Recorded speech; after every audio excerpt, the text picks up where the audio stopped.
आज पता चला कि होलिका दहन पर नारियल तोड़कर फेरे क्यों लगाए जाते हैं। लास्ट मैंने आपको बताया था कि मेरी सिस्टर आई है होलिका दहन की तैयारी करवाने। उससे अच्छे से मिलकर हैप्पी होली विश किया।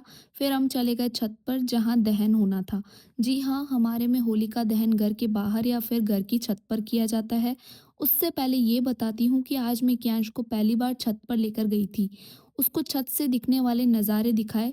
तो हाँ, मैं कह रही थी कि दहन छत पर होना था या फिर घर के बाहर पार्किंग वाले एरिया पर। तो सबसे पहले एक थाल में मिट्टी भर ली और उसमें से सारे कंकर निकाल लिए।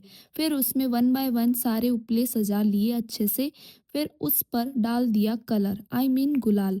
मेरे पास ये पुराने रखे हुए थे तो मैंने यूज़ कर लिए। एंड जब तक पास में हैप्पी होली नहीं लिखो तब तक यह अधूरी सी दिखती है।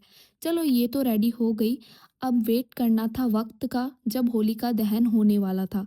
ऐसा होता है कि जब आसपास के मंदिरों में या फिर किसी मैदान में होलिका दहन हो रहा है तो वहां जाकर एक दो उपलों को उसमें डाल दिया जाता है।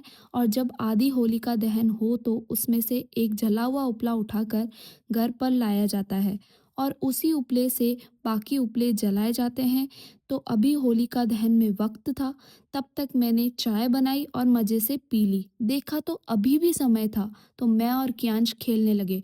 फिर आ गए थे क्यू के पापा वहाँ से उपला लेकर और आकर होलिका दहन कर रहे थे। भाई साहब सही बताऊं तो काफ़ी मेहनत लगती है इसमें। हवा देते जाओ, नेचुरल जले तो ज़्यादा अच्छा। बड़ी मुश्किल के बाद जली और हमने पूजा स्टार्ट की। ये जो पका रहे हैं इसी को पकाकर हम प्रसाद बनाएंगे, इसमें शक्कर मिलाकर। ऐसा होता है कि अगर कोई शुभ कार्य आपके घर में हुआ हो तो होलिका दहन पर आपको नारियल फोड़ना होता है।